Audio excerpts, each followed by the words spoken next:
Une femme accompagnée de ses 2 enfants, John et Lucy, rentrent chez eux.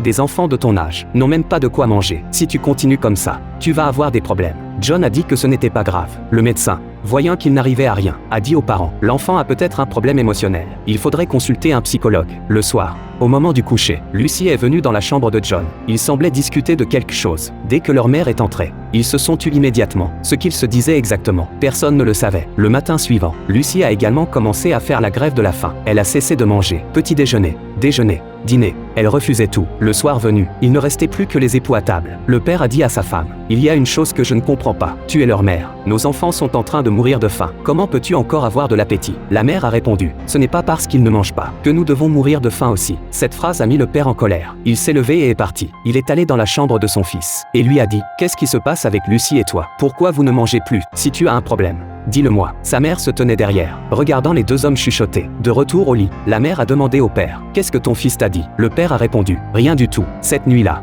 la mère a fait un rêve. Elle rêvait qu'elle se transformait en nourriture, que sa famille la mangeait à table. Soudain, c'était Noël. John a tendu une boîte à sa mère. En la voyant, cette boîte lui semblait familière. N'était-ce pas celle de l'homme au chapeau dans le métro? La mère lui a demandé, te souviens-tu d'avoir regardé dans cette boîte? Qu'y avait-il dedans? John a dit, rien du tout. À ce moment-là, John avait déjà maigri à cause de la faim. Il n'en pouvait plus et a dû être hospitalisé. Résultat, une fois hospitalisés, ils étaient 3. Lucy, John et leur père, tous hospitalisés. Cependant, peu de temps après, ils sont morts l'un après l'autre. Maintenant, la mère était très curieuse de savoir ce qu'il y avait dans la boîte. Que tenait l'homme au chapeau? Elle a pris le métro plusieurs fois, mais après des dizaines de trajets, elle ne l'a toujours pas retrouvé.